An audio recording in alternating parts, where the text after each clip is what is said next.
Mount Everest. Abstract. Mount Everest is Earth's highest mountain above sea level, located in the Mahalinga Himal subrange of the Himalayas. The China-Nepal border runs across its summit point. The current official elevation of 8,848 meters, 29,029 feet, recognized by China and Nepal, was established by a 1955 Indian survey and subsequently confirmed by a Chinese survey in 1975. In 1865, Everest was given its official English name by the Royal Geographical Society, as recommended by Andrew Waugh, the British Surveyor General of India, who chose the name of his predecessor in the post, Sir George Everest. Despite Everest's objections, Mount Everest attracts many climbers, some of them highly experienced mountaineers. There are two main climbing routes, one approaching the summit from the southeast in Nepal, known as the Standard Route, and the other from the north in Tibet. While not posing substantial technical climbing challenges on the Standard Route, Everest presents dangers such as altitude sickness, weather, and wind, as well as significant hazards from avalanches and the Khumbu icefall. As of 2019, over 300 people have died on Everest, many of whose bodies remain on the mountain. The first recorded efforts to reach Everest's summit were made by British mountaineers, as Nepal did not allow foreigners to enter the country at the time. The British made several attempts on the North Ridge route from the Tibetan side. After the first reconnaissance expedition by the British in 1921 reached 7,000 meters, 22,970 feet, on the North Col, the 1922 expedition pushed the North Ridge route up to 8,320 meters, 27,300 feet, marking the first time a human had climbed above 8,000 meters, 26,247 feet. 7 porters were killed in an avalanche on the descent from the North Col. The 1924 expedition resulted in one of the greatest mysteries on Everest to this day. George Mallory and Andrew Irvine made a final summit attempt on the 8th of June but never returned, sparking debate as to whether or not they were the first to reach the top. They had been spotted high on the mountain that day but disappeared in the clouds, never to be seen again, until Mallory's body was found in 1999 at 8,155 meters, 26,755 feet, on the north face. Tenzing Norgay and Edmund Hillary made the first official ascent of Everest in 1953, using the Southeast Ridge route. Norgay had reached 8,595 meters, 28,199 feet, the previous year as a member of the 1952 Swiss expedition. The Chinese mountaineering team of Wang Fuzhou, Gonpo, and Chu Yinhua made the first reported ascent of the peak from the North Ridge on 25 May 1960. Name. The Tibetan name is Chomo Langma. The name was first recorded with a Chinese transcription on the 1721 Kangxi Atlas, and then appeared as Chuma Langma on a 1733 map published in Paris by the French geographer Danville based on the former map. It is also popularly romanized as Choma Langma and, in Wylie, as Chomo Glangma. The official Chinese transcription is, whose pinyin form is ZHMLNGMFNG. It is also infrequently simply translated into Chinese as ShenGMFNG. Many other local names exist, including Diodinga, Holy Mountain, in Darjeeling. In the late 19th century, many European cartographers incorrectly believed that a native name for the mountain was Gaurashankar, a mountain between Kathmandu and Everest. In 1849, the British Survey wanted to preserve local names if possible, e.g., Kangchenjunga and Dhaulagiri. Waugh argued that he could not find any commonly used local name. Waugh's search for a local name was hampered by Nepal and Tibet's exclusion of foreigners. Waugh argued that because there were many local names, it would be difficult to favor one name over all others. he decided that Peak 15 should be named after British surveyor Sir George Everest, his predecessor as Surveyor General of India. Everest himself opposed the name suggested by Waugh and told the Royal Geographical Society in 1857 that Everest could not be written in Hindi nor pronounced by the native of India. Waugh's proposed name prevailed despite the objections, and in 1865, the Royal Geographical Society officially adopted Mount Everest as the name for the highest mountain in the world. The modern pronunciation of Everest is different from Sir George's pronunciation of his surname. In the early 1960s, the Nepalese government coined the Nepali name Sagamthor Sagar Matha surveys. In 1802, the British began the Great Trigonometric Survey of India to fix the locations, heights, and names of the world's highest mountains. Starting in southern India, the survey teams moved northward using giant theodolites, each weighing 500 kilograms, 1,100 pounds, and requiring 12 men to carry, to measure heights as accurately as possible.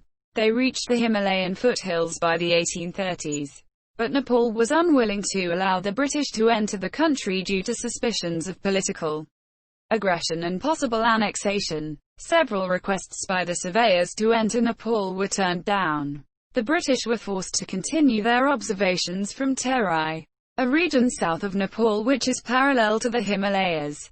Conditions in Terai were difficult because of torrential rains and malaria. 3 survey officers died from malaria while 2 others had to retire because of failing health. Nonetheless, in 1847, the British continued a survey and began detailed observations of the Himalayan peaks from observation stations up to 240 kilometers, 150 miles, distant. Weather restricted work to the last 3 months of the year. In November 1847, Andrew Waugh, the British Surveyor General of India, made several observations from the Sawajpur station at the east end of the Himalayas. Kangchenjunga was then considered the highest peak in the world, and with interest, he noted a peak beyond it, about 230 kilometers, 140 miles away. John Armstrong, one of Waugh's subordinates, also saw the peak from a site farther west and called it Peak B. Waugh would later write that the observations indicated that Peak B was higher than Kangchenjunga, but given the great distance of the observations, closer observations were required for verification. The following year, Waugh sent a survey official back to Terai to make closer observations of Peak B, but clouds thwarted his attempts. In 1849, Waugh dispatched James Nicholson to the area, who made 2 observations from Dirol, 190 kilometers, 120 miles away. Nicholson then took the largest theodolite and headed east, obtaining over 30 observations from 5 different locations, with the closest being 174 kilometers, 108 miles from the peak. Nicholson retreated to Patna on the Ganges to perform the necessary calculations based on his observations. His raw data gave an average height of 9,200 meters, 30,200 feet, for Peak B, but this did not consider light refraction, which distorts heights. However, the number clearly indicated that Peak B was higher than Kangchenjunga. Nicholson contracted malaria and was forced to return home without finishing his calculations. Michael Hennessy, one of Waugh's assistants, had begun designating peaks based on Roman numerals, with Kangchenjunga named Peak IX. Peak B now became known as Peak XV. In 1852, stationed at the survey headquarters in Dehradun, Radhanath Sikdar, an Indian mathematician and surveyor from Bengal, was the first to identify Everest as the world's highest peak, using trigonometric calculations based on Nicholson's measurements. An official announcement that Peak XV was the highest was delayed for several years as the calculations were repeatedly verified. Waugh began work on Nicholson's data in 1854. And along with his staff spent almost 2 years working on the numbers. having to deal with the problems of light refraction, barometric pressure, and temperature over the vast distances of the observations. Finally, in March 1856 he announced his findings in a letter to his deputy in Calcutta. Kangchenjunga was declared to be 8,582 meters, 28,156 feet, while Peak XV was given the height of 8,840 meters, 29,002 feet. Waugh concluded that Peak XV was most probably the highest in the world. Peak XV, measured in feet, was calculated to be exactly 29,000 feet, 8,839.2 meters, high, but was publicly declared to be 29,002 feet, 8,839.8 meters, in order to avoid the impression that an exact height of 29,000 feet, 8,839.2 meters, was nothing more than a rounded estimate. Waugh is sometimes playfully credited with being the first person to put 2 feet on top of Mount Everest. In 1856, Andrew Waugh announced Everest as 8,840 meters, 29,002 feet, high, after several years of calculations based on observations made by the Great Trigonometric Survey. The 8,848 meters, 29,029 feet, height given is officially recognized by Nepal and China. Nepal plans a new survey in 2019 to determine if the April 2015 Nepal earthquake affected their height of the mountain. In 1955, the elevation of 8,848 meters, 29,029 feet, was first determined by an Indian survey, made closer to the mountain, also using theodolites. In 1975 it was subsequently reaffirmed by a Chinese measurement of 8,848.13 meters, 29,029.30 feet. In both cases the snow cap, not the rock head, was measured. In May 1999 an American Everest expedition, directed by Bradford Washburn, anchored a GPS unit into the highest bedrock, a rock head elevation of 8,850 meters, 29,035 feet, and a snow ice elevation 1 meter higher, were obtained via this device. Although as of 2001, it has not been officially recognized by Nepal, this figure is widely quoted. Geoid uncertainty casts doubt upon the accuracy claimed by both the 1999 and 2005 surveys. In 1955, a detailed photogrammetric map of the Khumbu region, including the south side of Mount Everest, was made by Erwin Schneider as a part of the 1955 International Himalayan Expedition, which also attempted Lhotse. In the late 1980s, an even more detailed topographic map of the Everest area was made under the direction of Bradford Washburn, using extensive aerial photography. On 9 October 2005, after several months of measurement and calculation, the Chinese Academy of Sciences and State Bureau of Surveying and Mapping announced the height of Everest as 8,844.43 meters, 29,017.16 feet, with accuracy of 0.21 meters, 8.3 inches, claiming it was the most accurate and precise measurement to date. This height is based on the highest point of rock and not the snow and ice covering it. The Chinese team measured a snow ice depth of 3.5 meters, 11 feet, which is in agreement with a net elevation of 8,848 meters, 29,029 feet. An argument arose between China and Nepal as to whether the official height should be the rock height, 8,844 meters, China, or the snow height, 8,848 meters, Nepal. In 2010, both sides agreed that the height of Everest is 8,848 meters, and Nepal recognizes China's claim that the rock height of Everest is 8,844 meters. It is thought that the plate tectonics of the area are adding to the height and moving the summit northeastwards. Two accounts suggest the rates of change of 4 millimeters. 0.16 inches per year, upwards, and 3 to 6 millimeters per year, northeastwards. But another account mentions more lateral movement, and even shrinkage has been suggested. The summit of Everest is the point at which Earth's surface reaches the greatest distance above sea level. Several other mountains are sometimes claimed to be the tallest mountains on Earth. Mauna Kea in Hawaii is tallest when measured from its base.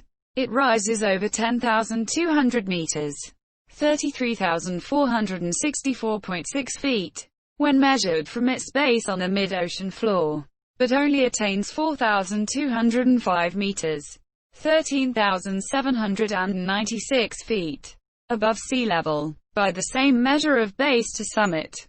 Denali, in Alaska, also known as Mount McKinley, is taller than Everest as well. Despite its height above sea level of only 6,190 meters, 20,308 feet, Denali sits atop a sloping plain with elevations from 300 to 900 meters, yielding a height above base in the range of 5,300 to 5,900 meters, 17,400 to 19,400 feet. A commonly quoted figure is 5,600 meters, 18,400 feet.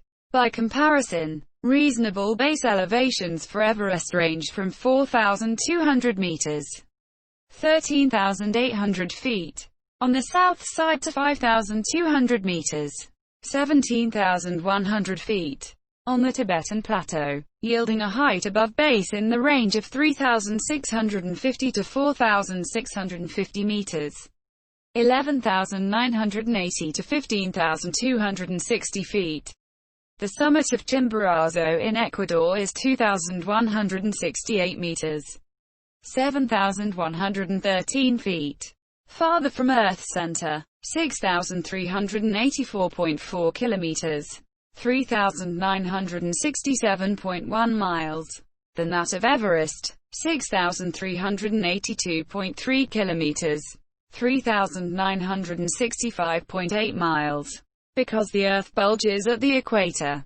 This is despite Chimborazo having a peak 6,268 meters, 20,564.3 feet, above sea level versus Mount Everest's 8,848 meters, 29,028.9 feet. Geology. Geologists have subdivided the rocks comprising Mount Everest into 3 units called formations. Each formation is separated from the other by low-angle faults, called detachments, along which they have been thrust southward over each other. From the summit of Mount Everest to its base, these rock units are the Chomolungma Formation, the North Kernel Formation, and the Rongbuk Formation. The Chomolungma Formation, also known as the Jolmolungama Formation, runs from the summit to the top of the Yellow Band, about 8,600 meters, 28,200 feet, above sea level. It consists of grayish to dark gray or white, parallel laminated and bedded, or division limestone interlayered with subordinate beds of recrystallized dolomite with argillaceous laminae and siltstone. Ganser first reported finding microscopic fragments of crinoids in this limestone. Later petrographic analysis of samples of the limestone from near the summit revealed them to be composed of carbonate pellets and finely fragmented remains of trilobites, crinoids, and ostracods. Other samples were so badly sheared and recrystallized that their original constituents could not be determined. A thick, white weathering thrombolite bed that is 60 meters, 200 feet, thick comprises the foot of the third step and base of the summit pyramid of Everest. This bed, which crops out starting about 70 meters, 230 feet, below the summit of Mount Everest, consists of sediments trapped, bound, and cemented by the biofilms of microorganisms, especially cyanobacteria. In shallow marine waters, the Chomolungma Formation is broken up by several high-angle faults that terminate at the low-angle normal fault, the Chomolungma Detachment. This detachment separates it from the underlying yellow band. The lower 5 meters of the Chomolungma Formation overlying this detachment are very highly deformed. The bulk of Mount Everest, between 7,000 and 8,600 meters, 23,000 and 28,200 feet, consists of the North Kernel Formation, of which the yellow band forms its upper part between 8,200 to 8,600 meters, 26,900 to 28,200 feet.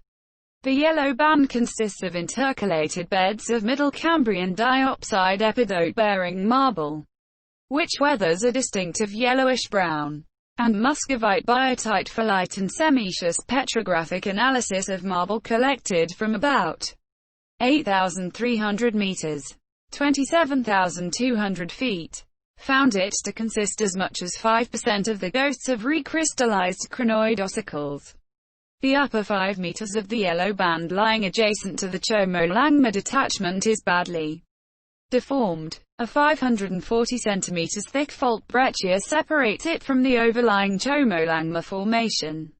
The remainder of the North Kernel Formation, exposed between 7,000 to 8,200 meters, 23,000 to 26,900 feet, on Mount Everest, consists of interlayered and deformed schist, phyllite, and minor marble, between 7,600 and 8,200 meters, 24,900 and 26,900 feet. The North Kernel Formation consists chiefly of biotite quartz phyllite and chlorite biotite phyllite, intercalated with minor amounts of biotite sericite quartz schist between 7,000 and 7,600 meters, 23,000 and 24,900 feet. The lower part of the North Kernel Formation consists of biotite quartz schist intercalated with epidote quartz schist, biotite calcite quartz schist, and thin layers of quartzosse marble. These metamorphic rocks appear to be the result of the metamorphism of Middle to Early Cambrian deep-sea flysch composed of interbedded mudstone, shale, clayey sandstone, calcareous sandstone, grey-wacky, and sandy limestone. The base of the North Kernel Formation is a regional low-angle normal fault called the Lhotse detachment. Below 7,000 meters, 23,000 feet, the Rongbuk Formation underlies the North Kernel Formation and forms the base of Mount Everest. It consists of sillimanite K-feldspar-grade schist and gneiss intruded by numerous hills and dikes of leucogranite ranging in thickness from 1 cm to 1,500 meters. These leucogranites are part of a belt of late Oligocene-Miocene intrusive rocks known as the Higher Himalayan leucogranite. They formed as the result of partial melting of Paleoproterozoic to Ordovician high-grade metasedimentary rocks of the Higher Himalayan sequence about 20 to 24 million years ago during the subduction of the Indian plate. Mount Everest consists of sedimentary and metamorphic rocks that have been faulted southward over continental crust composed of Archean granulites of the Indian plate during the Cenozoic collision of India with Asia. Current interpretations argue that the Chomolungma and North Col formations consist of marine sediments that accumulated within the continental shelf of the northern passive continental margin of India before it collided with Asia. The Cenozoic collision of India with Asia subsequently deformed and metamorphosed these strata as it thrust them southward and upward. The Rongbuk Formation consists of a sequence of high-grade metamorphic and granitic rocks that were derived from the alteration of high-grade metasedimentary rocks during the collision of India with Asia. These rocks were thrust downward into the north as they were overridden by other strata, heated, metamorphosed, and partially melted at depths of over 15 to 20 kilometers below sea level, and then forced upward to surface by thrusting towards the south between two major detachments.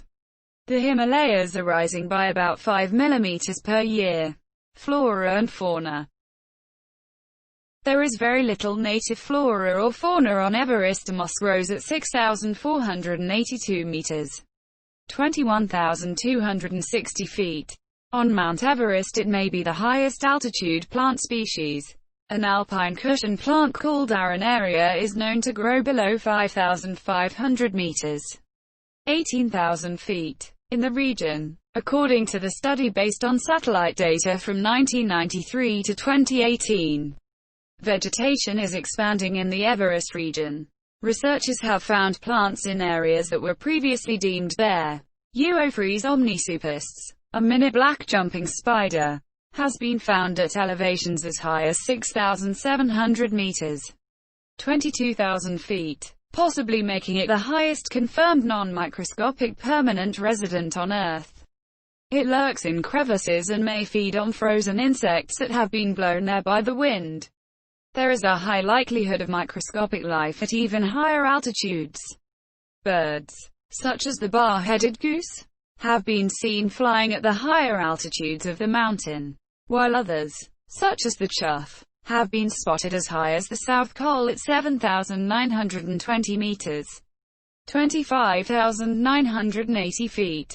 Yellow-billed choughs have been seen as high as 7,900 meters, 26,000 feet, and bar-headed geese migrate over the Himalayas.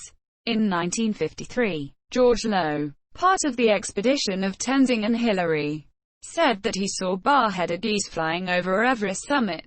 Yaks are often used to haul gear for Mount Everest climbs. They can haul 100 kilograms, 220 pounds, have thick fur and large lungs. One common piece of advice for those in the Everest region is to be on the higher ground when around yaks and other animals, as they can knock people off the mountain if standing on the downhill edge of a trail. Other animals in the region include the Himalayan tahr, which is sometimes eaten by the snow leopard. The Himalayan black bear can be found up to about 4,300 meters, 14,000 feet, and the red panda is also present in the region. One expedition found a surprising range of species in the region, including a pika and 10 new species of ants. Meteorology. In 2008, a new weather station at about 8,000 meters altitude, 26,246 feet, went online. The station's first data in May 2008 were air temperature 17 C, relative humidity 41.3%, atmospheric pressure 382.1 hectopascals, 38.21 kilopascals, wind direction 262.8, wind speed 12.8 meters per second, 28.6 miles per hour, 46.1 kilometers per hour. Global solar radiation 711.9 watts per square meter. Solar UVA radiation 30.4 with M2. The project was orchestrated by stations at high altitude for research on the environment. Share, which also placed the Mount Everest webcam in 2011. The solar-powered weather station is on the South Col. One of the issues facing climbers is the frequent presence of high-speed winds. The peak of Mount Everest extends into the upper troposphere and penetrates the stratosphere, which can expose it to the fast and freezing winds of the jet stream. This year in February 2004, a wind speed of 280 km per hour, 175 miles per hour, was recorded at the summit, and winds over 160 km per hour, 100 miles per hour, are common. These winds can blow climbers off Everest. Climbers typically aim for a 7 to 10 day window in their spring and fall, when the Asian monsoon season is either starting up or ending and the winds are lighter. The air pressure at the summit is about 1/3 what it is at sea level. And by Bernoulli's principle, the winds can lower the pressure further, causing an additional 14% reduction in oxygen to climbers. The reduction in oxygen availability comes from the reduced overall pressure, not a reduction in the ratio of oxygen to other gases. In the summer, the Indian monsoon brings warm wet air from the Indian Ocean to Everest's south side. During the winter, the west-southwest flowing jet stream shifts south and blows on the peak. Expeditions. Because Mount Everest is the highest mountain in the world, it has attracted considerable attention and climbing attempts. Whether the mountain was climbed in ancient times is unknown. It may have been climbed in 1924, although this has never been confirmed, as both of the men making the attempt failed to return from the mountain. Several climbing routes has been established over several decades of climbing expeditions to the mountain. Everest's first known summiting occurred by 1953, and interest by climbers increased. Despite the effort and attention poured into expeditions, only about 200 people had submitted by 1987. Everest remained a difficult climb for decades, even for serious attempts by professional climbers in large national expeditions, which were the norm until the commercial era began in the 1990s. By March 2012, Everest had been climbed 5,656 times with 223 deaths. Although lower mountains have longer or steeper climbs, Everest is so high the jet stream can hit it.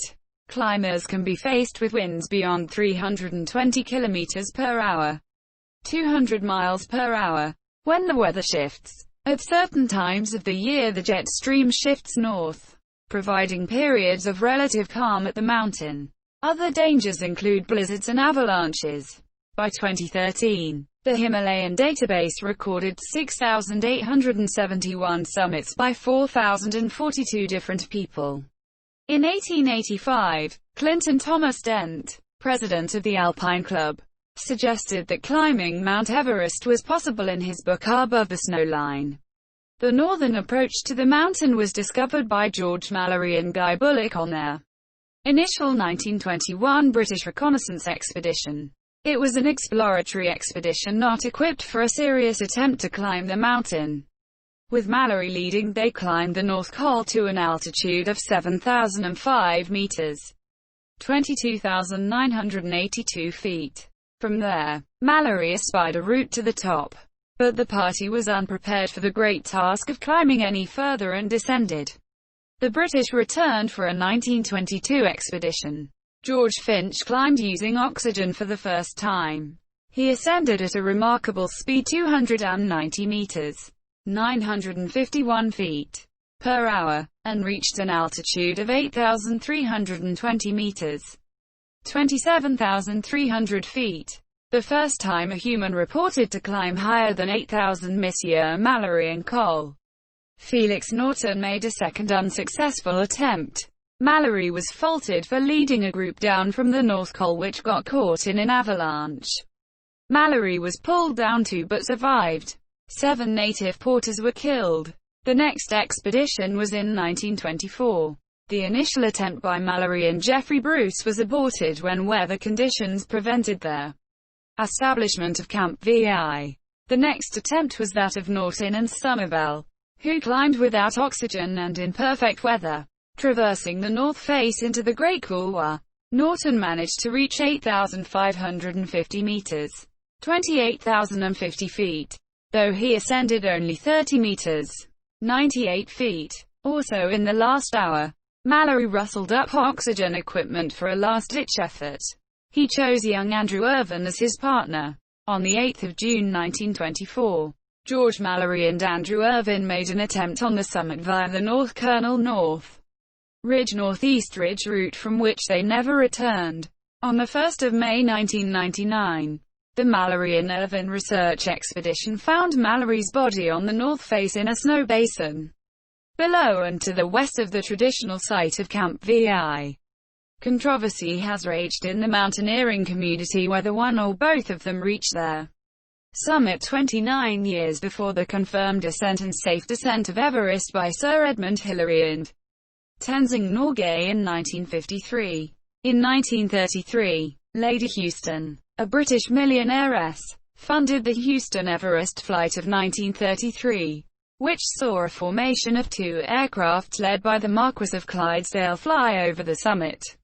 Early expeditions such as General Charles Bruce's in the 1920s and Hugh Rutledge's 2 unsuccessful attempts in 1933 and 1936 tried to ascend the mountain from Tibet via the north face. Access was closed from the north to western expeditions in 1950 after China took control of Tibet.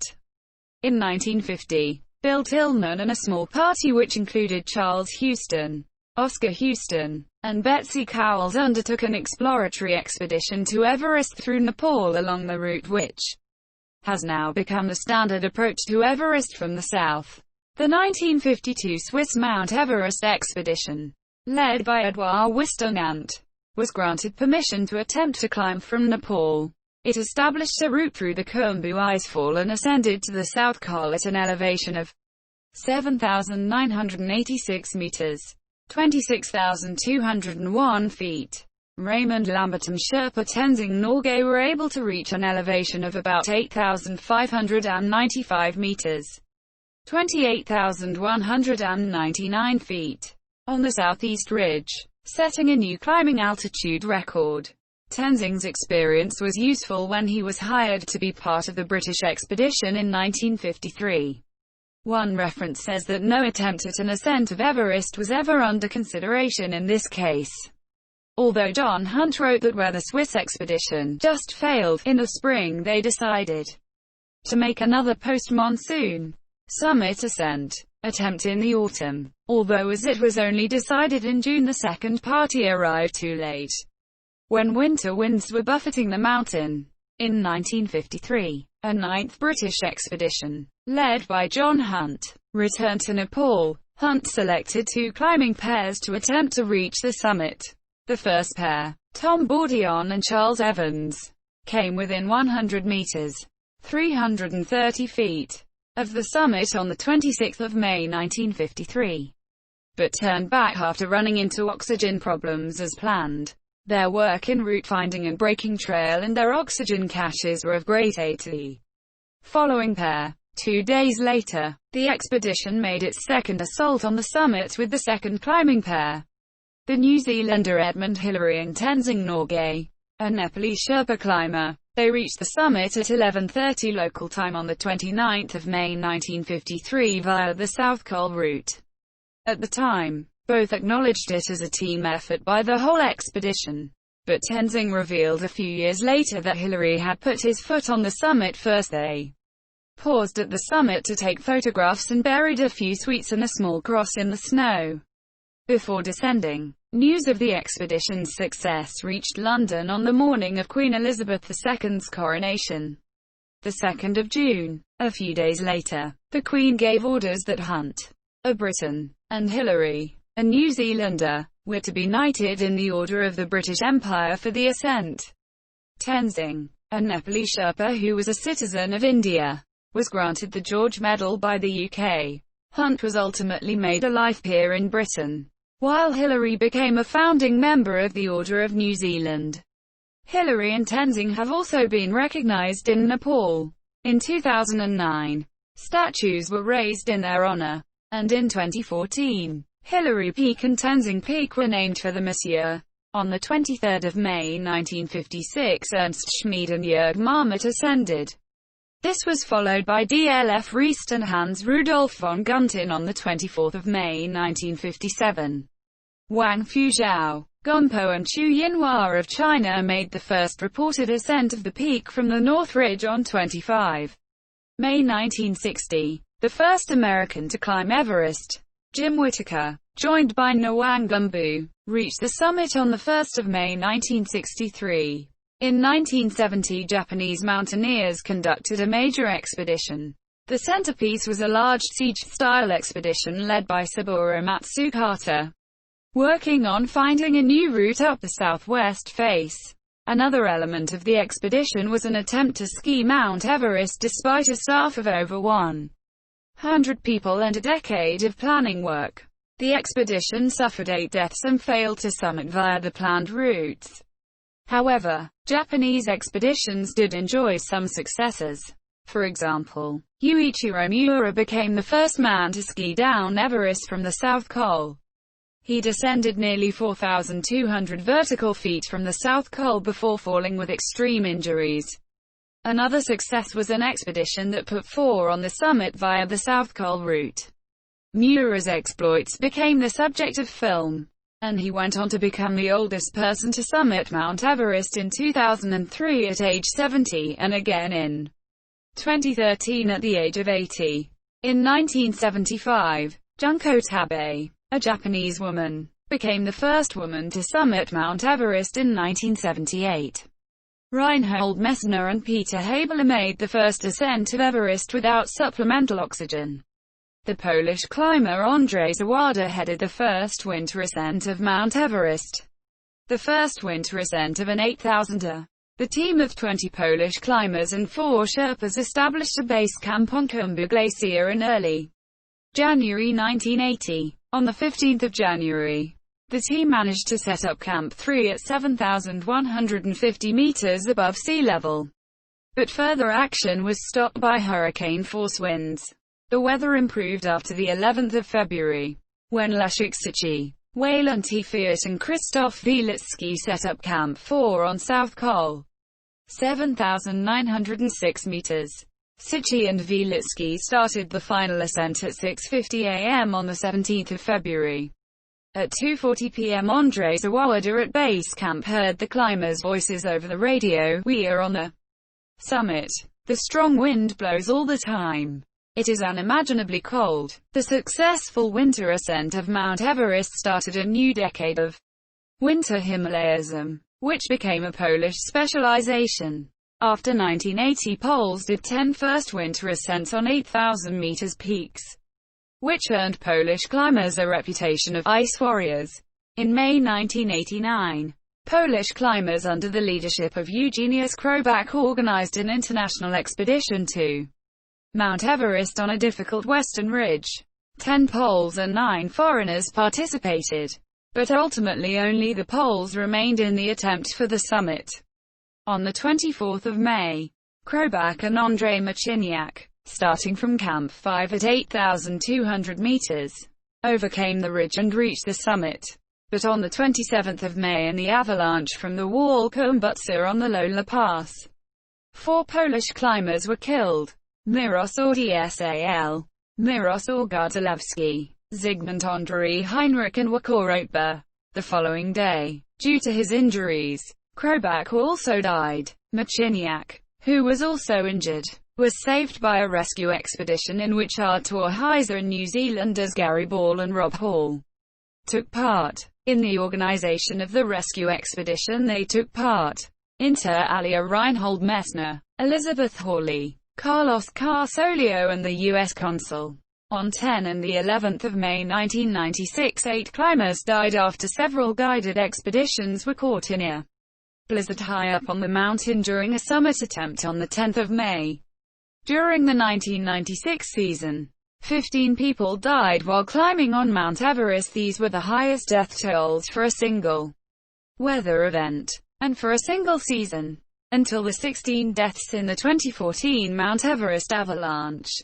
The guiding disaster gained wide publicity and raised questions about the commercialization of climbing and the safety of guiding clients on Mount Everest.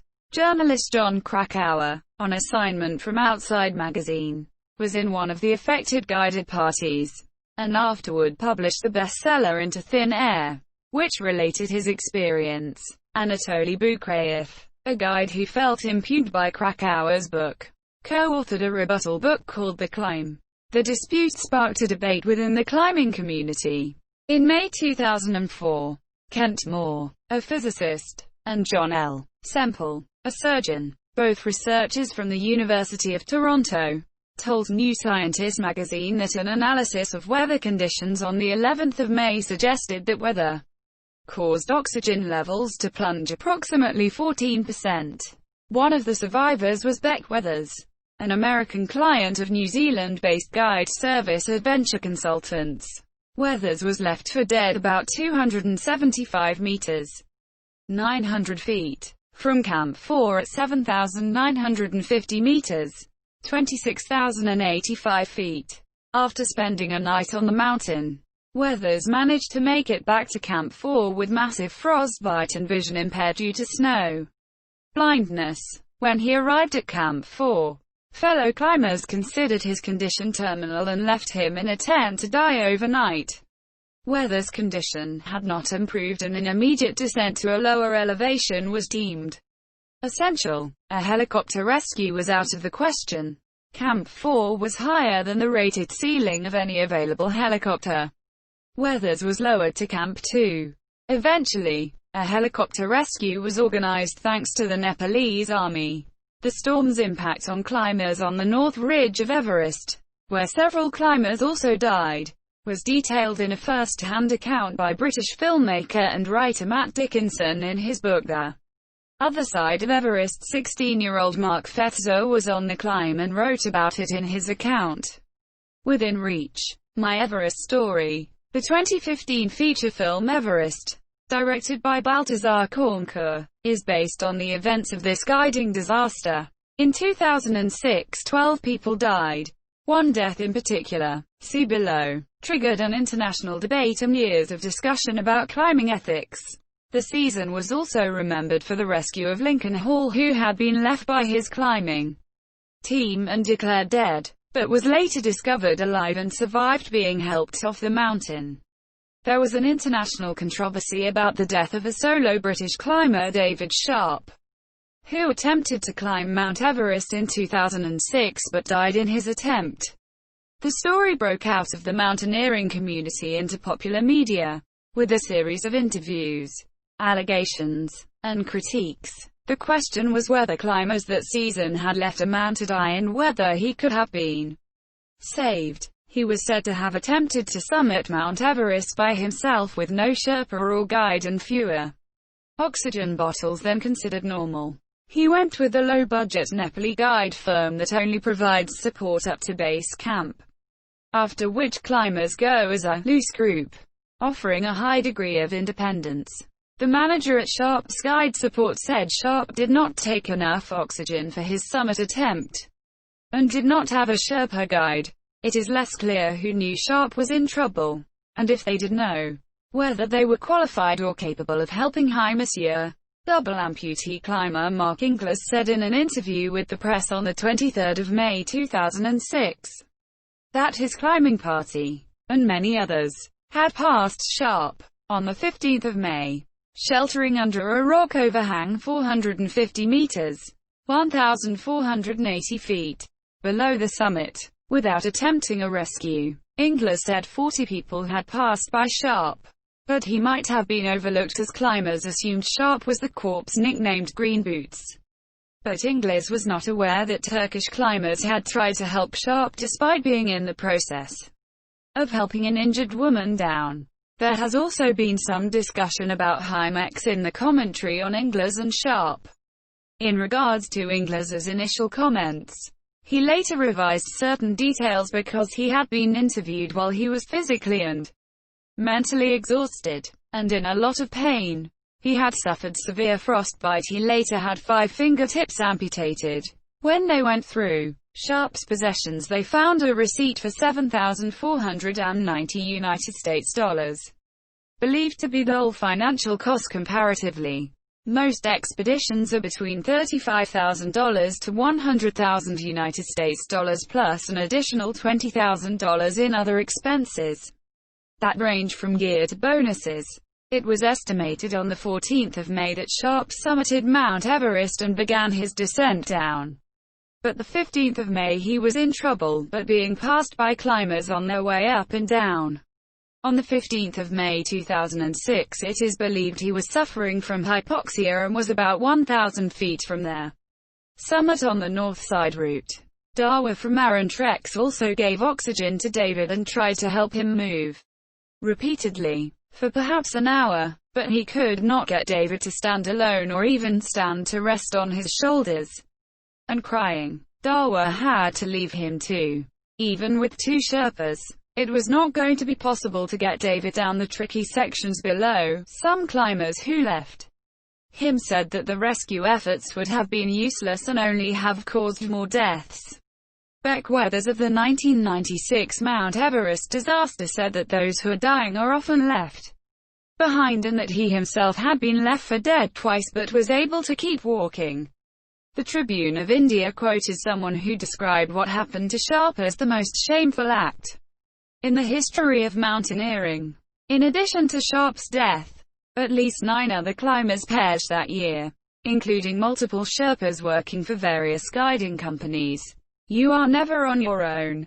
There are climbers everywhere. Much of this controversy was captured by the Discovery Channel while filming the television program Everest, Beyond the Limit. A crucial decision affecting the fate of Sharp is shown in the program, where an early returning climber, Lebanese adventurer Maxim Chaya, is descending from the summit and radios to his base camp manager, Russell Bryce, that he has found a frostbitten and unconscious climber in distress. Chaya is unable to identify Sharp, who had chosen to climb solo without any support and so did not identify himself to other climbers. The base camp manager assumes that Sharp is part of a group that has already calculated that they must abandon him, and informs his lone climber that there is no chance of him being able to help Sharp by himself. As Sharp's condition deteriorates through the day and other descending climbers pass him, his opportunities for rescue diminish. His legs and feet curl from frostbite, preventing him from walking. The later descending climbers are lower on oxygen and lack the strength to offer aid. Time runs out for any Sherpas to return and rescue High Monsieur. David Sharp's body remained just below the summit on the Chinese side next to Green Boots. They shared a space in a small rock cave that was an ad hoc tomb for the Monsieur. Sharp's body was removed from the cave in 2007, according to the BBC, and since 2014, Green Boots has been missing, presumably removed or buried, as the Sharp debate kicked off on the 26th of May 2006. Australian climber Lincoln Hall was found alive after being left for dead a day before. He was found by a party of 4 climbers: Dan Mazur, Andrew Brash, Miles Osborne and Jingbu Sherpa, who, giving up their own summit attempt, stayed with Hall and descended with him and a party of 11 Sherpas sent up to carry him down. Hall later fully recovered. His team assumed he had died from cerebral edema, and they were instructed to cover him with rocks. There were no rocks around to do this and he was abandoned. The erroneous information of his death was passed on to his family. The next day he was discovered by another party alive. I was shocked to see a guy without gloves, hat, oxygen bottles or sleeping bag at sunrise at 28,200 feet height. Just sitting up there, Lincoln greeted his fellow mountaineers with this: "I imagine you are surprised to see me here." Lincoln Hall went on to live for several more years, often giving talks about his near-death experience and rescue, before dying from unrelated medical issues in 2012 at the age of 56.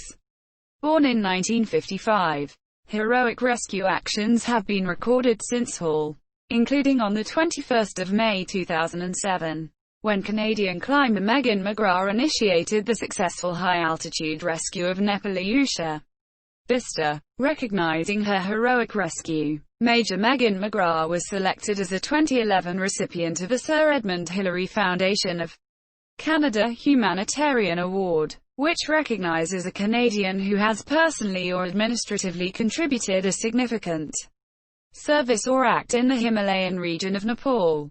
By the end of the 2010 climbing season, there had been 5,104 ascents to the summit by about 3,142 individuals, with 77% of these ascents being accomplished since 2000. The summit was achieved in 7 of the 22 years from 1953 to 1974 and was not missed between 1975 and 2014. In 2007, the record number of 633 ascents was recorded by 350 climbers and 253 Sherpas. An illustration of the explosion of popularity of Everest is provided by the numbers of daily ascents. Analysis of the 1996 Mount Everest disaster shows that part of the blame was on the bottleneck caused by a large number of climbers attempting to summit on the same day. This was considered unusually high at the time. By comparison, on the 23rd of May 2010, the summit of Mount Everest was reached by 169 climbers, more summits in a single day than in their cumulative 31 years from the first successful summit in 1953 through 1983. There have been 219 fatalities recorded on Mount Everest from the 1922 British Mount Everest expedition through the end of 2010. a rate of 4.3 fatalities for every 100 summits. Of the 219 fatalities, 58, 26.5%, were climbers who had summited but did not complete their descent, though the rate of fatalities has decreased since the year 2000. 1.4 fatalities for every 100 summits, with 3,938 summits since 2000. The significant increase in the total number of climbers still means 54 fatalities since 2000 to 33 on the northeast ridge, 17 on the southeast ridge, 2 on the southwest face, and 2 on the north face. Nearly all attempts at the summit are done using one of the two main routes. The traffic seen by each route varies from year to year. In 200,507, more than half of all climbers elected to use the more challenging but cheaper northeast route. In 2008, the northeast route was closed by the Chinese government for the entire climbing season, and the only people able to reach the summit from the north that year were athletes responsible for carrying the Olympic torch for the 2008 Summer Olympics. The route was closed to foreigners once again in 2009 in the run-up to the 50th anniversary of the Dalai Lama's exile. These closures led to declining interest in the north route, and in 2010, two-thirds of the climbers reached the summit from the south. The 2010s were a time of new highs and lows for the mountain, with back-to-back disasters in 2013 and 2014 causing record deaths. In 2015 there were no summits for the first time in decades. However, other years set records for numbers of summits. 2013's record number of summiters, around 667, was surpassed in 2018 with around 800 summiting the peak, and a subsequent record was set in 2019 with over 890 summiters. On the 18th of April 2014, an avalanche hit the area just below the base camp 2 at around 1 o'clock Coordinated Universal Time, 6:30 local time, and at an elevation of about 5,900 meters, 19,400 feet. 16 people were killed in the avalanche, all Nepalese guides, and 9 more were injured. During the season, a 13-year-old girl, Malavath Purna, reached the summit, becoming the youngest female climber to do so. Additionally, one team used a helicopter to fly from South Base Camp to Camp 2 to avoid the Khumbu icefall, then reached the Everest summit. This team had to use the south side because the Chinese had denied them the permit to climb. A team member later donated tens of thousands of dollars to local hospitals. She was named the Nepalese International Mountaineer of the Year.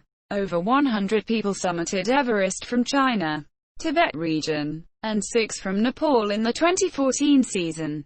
This included 72-year-old Bill Burke, the Indian teenage girl, and a Chinese woman Jing Wang. Another teen girl summiter was Meng Kippa Sherpa, who summited with her elder sister Lakpa Sherpa in 2003, and who had achieved the most times for women to the summit of Mount Everest at that time. See also Santosh Yadav. 2015 was set to be a record-breaking season of climbs, with hundreds of permits issued in Nepal and many additional permits in Tibet, China. However, on the 25th of April 2015, an earthquake measuring 7.8 MW triggered an avalanche that hit Everest Base Camp, effectively shutting down the Everest climbing season. 18 bodies were recovered from Mount Everest by the Indian Army mountaineering team this year. The avalanche began on Pumori, moved through the Khumbu icefall on the southwest side of Mount Everest, and slammed into the South Base Camp. 2015 was the first time since 1974 with no spring summits, as all climbing teams pulled out after the quakes and avalanche. One of the reasons for this was the high probability of aftershocks. Just weeks after the first quake, the region was rattled again by a 7.3 magnitude quake, and there were also many considerable aftershocks. The quakes trapped hundreds of climbers above the Khumbu icefall, and they had to be evacuated by helicopter as they ran low on supplies. The quake shifted the route through the icefall, making it essentially impassable to climbers. Bad weather also made helicopter evacuation difficult. The Everest tragedy was small compared to the impact overall on Nepal, with almost 9,000 dead and about 22,000 injured. In Tibet, by the 28th of April at least 25 had died, and 117 were injured. By the 29th of April 2015, the Tibet Mountaineering Association, North Chinese side, closed Everest and other peaks to climbing, stranding 25 teams and about 300 people on the north side of Everest. On the south side, helicopters evacuated 180 people trapped at camps 1 and 2. On the 24th of August 2015, Nepal reopened Everest to tourism, including mountain climbers. The only climber permit for the autumn season was awarded to Japanese climber Nobukazu Kuriki, who had tried 4 times previously to summit Everest without success. He made his 5th attempt in October, but had to give up just 700 meters, 2,300 feet, from the summit due to strong winds and deep snow. Kuriki noted the dangers of climbing Everest, having himself survived being stuck in a freezing snow hole for 2 days near the top, which came at the cost of all his fingertips and his thumb, lost to frostbite, which added further difficulty to his climb.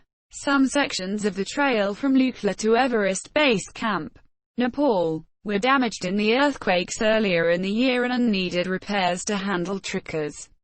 Hawley's database records 641 made it to the summit in early 2016.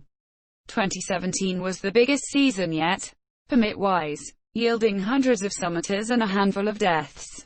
On the 27th of May 2017, Kami Rita Sherpa made his 21st climb to the summit with the Alpine Ascents Everest expedition. One of 3 people in the world along with Apa Sherpa and Batashi Sherpa to make it to the summit of Mount Everest 21 times. The season had a tragic start with the death of Uli Steck of Switzerland, who died from a fall during a warm-up climb. There was a continued discussion about the nature of possible changes to the Hillary step. Total summiters for 2017 was tallied up to be 648. 449 summited via Nepal, from the south, and 120 from Chinese Tibet. North side, 807 climbers summited Mount Everest in 2018, including 563 on the Nepal side and 240 from the Chinese Tibet side. This broke the previous record for total summits in a year, from which was 667 in 2013. And one factor that aided in this was an especially long and clear weather window of 11 days during the critical spring climbing season. Various records were broken, including an extraordinary case of a 70-year-old double amputee who undertook his climb after winning a court case in the Nepalese Supreme Court. There were no major disasters, but 7 climbers died in various situations, including several Sherpas as well as international climbers. Although record numbers of climbers reached the summit, old-time summiters that made expeditions in the 1980s lamented the crowding, feces, and cost. Himalayan record keeper Elizabeth Hawley died in late January 2018. Figures for the number of permits issued by Nepal range from 347 to 375. The spring or pre-monsoon window for 2019 witnessed the deaths of a number of climbers and worldwide publication of images of hundreds of mountaineers queuing to reach the summit and sensational media reports of climbers stepping over dead bodies dismayed people around the world. There were reports of various winter expeditions in the Himalayas, including K2, Nanga Parbat, and Meru, with the buzz for the Everest 2019 beginning just 14 weeks to the weather window. Noted climber Corey Richards announced on Twitter that he was hoping to establish a new climbing route to the summit in 2019. Also announced was an expedition to remeasure the height of Everest, particularly in light of the 2015 earthquakes. China closed the base camp to those without climbing permits in February 2019 on the northern side of Mount Everest. By early April, climbing teams from around the world were arriving for the 2019 spring climbing season. Among the teams was a scientific expedition with a planned study of pollution and how things like snow and vegetation influence the availability of food and water in the region. In the 2019 spring mountaineering season, there were roughly 40 teams with almost 400 climbers and several hundred guides attempting to summit on the Nepalese side. Nepal issued 381 climbing permits for 2019 for the northern routes in Chinese Tibet. Several hundred more permits were issued for climbing by authorities there. In May 2019, Nepali mountaineering guide Kami Rita summited Mount Everest twice within a week, his 23rd and 24th ascents, making international news headlines. He first summited Everest in 1994, and has summited several other extremely high mountains, such as K2 and Lhotse. By the 23rd of May 2019, about 7 people had died, possibly due to crowding leading to delays high on the mountain, and shorter weather windows. One 19-year-old who summited previously noted that when the weather window opens, long lines form as everyone rushes to get the top and back down. In Chinese Tibet, one Austrian climber died from a fall, and by the 26th of May 2019 the overall number of deaths for the spring climbing season rose to 10. By the 28th of May, the death toll increased to 11 when a climber died at about 26,000 feet during the descent, and a 12th climber missing and presumed dead. Despite the number of deaths, reports indicated that a record 891 climbers summited in the spring 2019 climbing season. Although China has had various permit restrictions, and Nepal requires a doctor to sign off on climbing permits, the natural dangers of climbing such as falls and avalanches combined with medical issues, aggravated by Everest's extreme altitude, led to 2019 being a year with a comparatively high death toll. In light of this, the government of Nepal is now considering reviewing its existing laws on expeditions to the mountain peak. Regardless of the number of permits, the weather window impacts the timing of when climbers head to the summit. The 2018 season had a similar number of climbers, but an 11-day straight calm, while in 2019 the weather windows were shorter and broken up by periods of bad weather. By the 31st of May 2019, the climbing season was thought to be all but concluded, as shifting weather patterns and increased wind speed make summiting more difficult.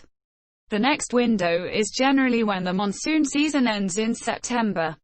However, this is a less popular option as the monsoon leaves large amounts of snow on the mountain, thus increasing the danger of avalanches, which historically account for about 1/4 of Everest fatalities. Climbing. 334 climbing permits were issued in 2014 in Nepal. These were extended until 2019 due to the closure. In 2015 there were 357 permits to climb Everest, but the mountain was closed again because of the avalanche and earthquake, and these permits were given a 2-year extension to 2017.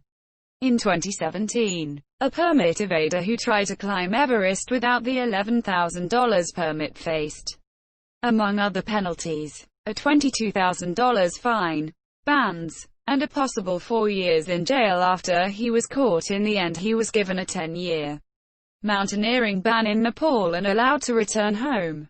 The number of permits issued each year by Nepal is listed below. The Chinese side in Tibet is also managed with permits for summiting Everest. They did not issue permits in 2008, due to the Olympic torch relay being taken to the summit of Mount Everest. In March 2020, the governments of China and Nepal announced a cancellation of all climbing permits for Mount Everest due to the COVID-19 pandemic. In April 2020, a group of Chinese mountaineers began an expedition from the Chinese side. The mountain remained closed on the Chinese side to all foreign climbers. Mount Everest has 2 main climbing routes: the southeast ridge from Nepal and the north ridge from Tibet, as well as many other less frequently climbed routes. Of the 2 main routes, the southeast ridge is technically easier and more frequently used. It was the route used by Edmund Hillary and Tenzing Norgay in 1953 and the first recognized of 15 routes to the top by 1996. This was, however, a route decision dictated more by politics than by design, as the Chinese border was closed to the Western world in the 1950s. After the People's Republic of China invaded Tibet, most attempts are made during May, before the summer monsoon season. As the monsoon season approaches, the jet stream shifts northward, thereby reducing the average wind speeds high on the mountain. While attempts are sometimes made in September and October, after the monsoons, when the jet stream is again temporarily pushed northward, the additional snow deposited by the monsoons and the less stable weather patterns at the monsoons' tail end makes climbing extremely difficult. The ascent via the southeast ridge begins with a trek to base camp at 5,382 meters, 17,700 feet, on the south side of Everest. In Nepal, expeditions usually fly into Lukla, 2,860 meters, from Kathmandu and pass through Namche Bazaar. Climbers then hike to base camp, which usually takes 6 to 8 days, allowing for proper altitude acclimatization in order to prevent altitude sickness. Climbing equipment and supplies are carried by yaks, zopkyos, yak-cow hybrids, and human porters to base camp on the Khumbu Glacier. When Hillary and Tenzing climbed Everest in 1953, the British expedition they were part of, comprising over 400 climbers, porters, and Sherpas at that point, started from the Kathmandu Valley. As there were no roads further east at that time, climbers spend a couple of weeks in base camp, acclimatizing to the altitude. During that time, Sherpas and some expedition climbers set up ropes and ladders in the treacherous Khumbu icefall. Seracs, crevasses, and shifting blocks of ice make the icefall one of the most dangerous sections of the route. Many climbers and Sherpas have been killed in this section. To reduce the hazard, climbers usually begin their ascent well before dawn, when the freezing temperatures glue ice blocks in place. Above the icefall is Camp 1 at 6,065 meters, 19,900 feet. From Camp 1, climbers make their way up the western comb to the base of the Lhotse face, where Camp 2 or Advanced Base Camp, ABC, is established at 6,500 meters, 21,300 feet. The western comb is a flat, gently rising glacial valley, marked by huge lateral crevasses in the center, which prevent direct access to the upper reaches of the CW. Monsieur climbers are forced to cross on the far right, near the base of Nuptse, to a small passageway known as the Nuptse Corner. The western comb is also called the Valley of Silence, as the topography of the area generally cuts off wind from the climbing route. The high altitude and a clear, windless day can make the western comb unbearably hot for climbers. From Advanced Base Camp, climbers ascend the Lhotse face on fixed ropes, up to Camp 3, located on a small ledge at 7,470 meters, 24,500 feet.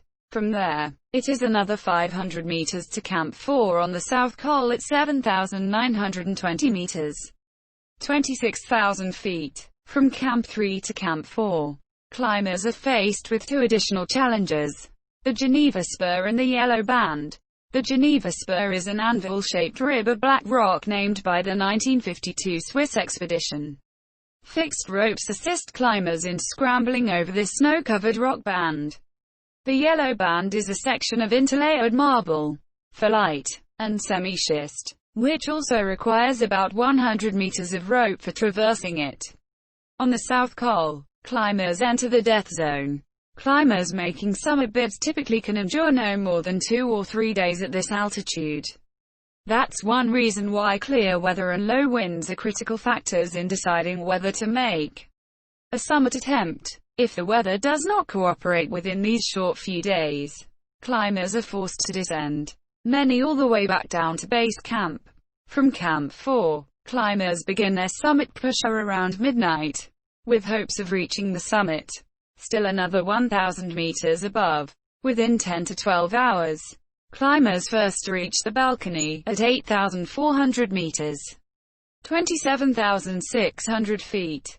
A small platform where they can rest and gaze at peaks to the south and east in the early light of dawn. Continuing up the ridge, climbers are then faced with a series of imposing rock steps which usually forces them to the east, into the waist-deep snow. A serious avalanche hazard. At 8,750 meters, 28,700 feet, a small table-sized dome of ice and snow marks the south summit. From the south summit, climbers follow the knife-edge southeast ridge along what is known as the Cornice Traverse, where snow clings to intermittent rock. This is the most exposed section of the climb, and a misstep to the left would send one 2,400 meters, 7,900 feet, down the southwest face, while to the immediate right is the 3,050 meters, 10,010 feet, Kangshung face. At the end of this traverse is an imposing 12 meters, 39 feet, rock wall, the Hillary Step, at 8,790 meters, 28,840 feet. Hillary and Tenzing were the first climbers to ascend this step, and they did so using primitive ice climbing equipment and ropes. Nowadays, climbers ascend this step using fixed ropes previously set up by Sherpas. Once above the step, it is a comparatively easy climb to the top on moderately angled snow slopes, though the exposure on the ridge is extreme, especially while traversing large cornices of snow. With increasing numbers of people climbing the mountain in recent years, the step has frequently become a bottleneck, with climbers forced to wait significant amounts of time for their turn on the ropes, leading to problems in getting climbers efficiently up and down the mountain. After the Hillary Step, climbers also must traverse a loose and rocky section that has a large entanglement of fixed ropes that can be troublesome in bad weather. Climbers typically spend less than half an hour at the summit to allow time to descend to Camp 4 before darkness sets in, to avoid serious problems with afternoon weather, or because supplemental oxygen tanks run out. The North Ridge route begins from the north side of Everest. In Tibet, expeditions trek to the Rongbuk Glacier, setting up base camp at 5,182 meters, 16,990 feet, on a gravel plain just below the glacier. To reach Camp 2, climbers ascend the medial moraine of the East Rongbuk Glacier up to the base of Changte. At around 6,100 meters, 20,000 feet, Camp 3, ABC Advanced Base Camp, is situated below the North Col at 6,500 meters, 21,300 feet. To reach Camp 4 on the North Col, climbers ascend the glacier to the foot of the col where fixed ropes are used to reach the North Col at 7,010 meters, 23,000 feet. From the North Col, climbers ascend the rocky North Ridge to set up Camp 5 at around 7,775 meters, 25,500 feet. The route crosses the north face in a diagonal climb to the base of the Yellow Band, reaching the site of Camp 6 at 8,230 meters, 27,000 feet. From Camp 6, climbers make their final summit push. Climbers face a treacherous traverse from the base of the first step, ascending from 8,501 to 8,534 meters, 27,890 to 28,000 feet. To the crux of the climb, the second step, ascending from 8,577 to 8,626 meters, 28,140 to 28,300 feet. Once above the second step, the inconsequential third step is clambered over, ascending from 8,690 to 8,800 meters, 28,510 to 28,870 feet. Once above these steps, the summit pyramid is climbed by a snow slope of 50 degrees to the final summit ridge along which the top is reached. The summit of Everest has been described as the size of a dining room table. The summit is capped with snow over ice over rock, and the layer of snow varies from year to year. The rock summit is made of Ordovician limestone and is a low-grade metamorphic rock according to Montana State University. Below the summit there is an area known as Rainbow Valley, filled with dead bodies still wearing brightly colored winter gear. Down to about 8,000 meters is an area commonly called the death zone, due to the high danger and low oxygen because of the low pressure. Below the summit the mountain slopes downward to the three main sides, or faces, of Mount Everest: the north face, the southwest face, and the east Kangshung face. At the higher regions of Mount Everest, climbers seeking the summit typically spend substantial time within the death zone. Altitudes higher than 8,000 meters, 26,000 feet, and face significant challenges to survival. Temperatures can dip to very low levels, resulting in frostbite of any body part exposed to the air. Since temperatures are so low, snow is well frozen in certain areas and death or injury by slipping and falling can occur. High winds at these altitudes on Everest are also a potential threat to climbers. Another significant threat to climbers is low atmospheric pressure. The atmospheric pressure at the top of Everest is about a third of sea level pressure, or 0.333 standard atmospheres, 337 millibars, resulting in the availability of only about a third as much oxygen to breathe.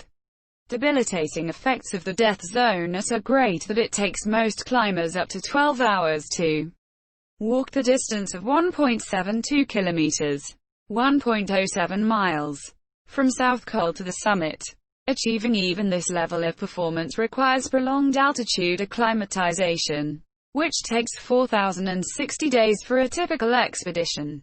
A sea level dweller exposed to the atmospheric conditions at the altitude above 8,500 meters, 27,900 feet, without acclimatization would likely lose consciousness within 2 to 3 minutes. In May 2007, the Cordwell Extreme Everest undertook a medical study of oxygen levels in human blood at extreme altitude. Over 200 volunteers climbed to Everest Base Camp where various medical tests were performed to examine blood oxygen levels. A small team also performed tests on the way to the summit. Even at base camp, the low partial pressure of oxygen had direct effect on blood oxygen saturation levels. At sea level, blood oxygen saturation is generally 9,899%. At base camp, blood saturation fell to between 85 and 87%. Blood samples taken at the summit indicated very low oxygen levels in the blood. A side effect of low blood oxygen is a greatly increased breathing rate, often 8,090 breaths per minute as opposed to a more typical 20-30. Exhaustion can occur merely attempting to breathe. Lack of oxygen, exhaustion, extreme cold, and climbing hazards all contribute to the death toll. An injured person who cannot walk is in serious trouble, since rescue by helicopter is generally impractical and carrying the person off the mountain is very risky. People who die during the climb are typically left behind. As of 2006, about 150 bodies had never been recovered. It is not uncommon to find corpses near the standard climbing routes. Debilitating symptoms consistent with high-altitude cerebral edema are commonly present during descent. From the summit of Mount Everest, profound fatigue and late times in reaching the summit are early features associated with subsequent death. A 2008 study noted that the death zone is indeed where most Everest deaths occur, but also noted that most deaths occur during descent from the summit. A 2014 article in The Atlantic about deaths on Everest noted that while falling is one of the greatest dangers, the death zone presents for all 8,000ers. Avalanches are a more common cause of death at lower altitudes. However, Everest climbing is more deadly than base jumping. Although some have combined extreme sports and Everest, including a Russian who base jumped off Everest in a wingsuit. He did survive, though. Despite this, Everest is safer for climbers than a number of peaks by some measurements. But it depends on the period. Some examples are Kangchenjunga, K2, Annapurna, Nanga Parbat, and the Eiger. especially the Nord one. Mont Blanc has more deaths each year than Everest, with over 100 dying in a typical year and over 8,000 killed since records were kept. Some factors that affect total mountain lethality include the level of popularity of the mountain, the skill of those climbing, and the difficulty of the climb. Another health hazard is retinal hemorrhages, which can damage eyesight and cause blindness. Up to a quarter of Everest climbers can experience retinal hemorrhages, and although they usually heal within weeks of returning to lower altitudes. In 2010 a climber went blind and ended up dying in the death zone. At 1 o'clock in the afternoon, the British climber Peter Kunlock was on the roof of the world, in bright sunlight, taking photographs of the Himalayas below.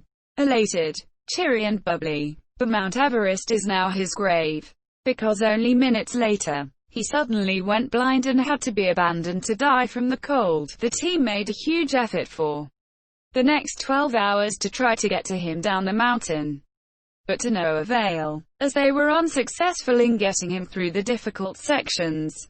Even for the able, the Everest Northeast Ridge is recognized as a challenge. It is hard to rescue someone who has become incapacitated, and it can be beyond the ability of rescuers to save anyone in such a difficult spot.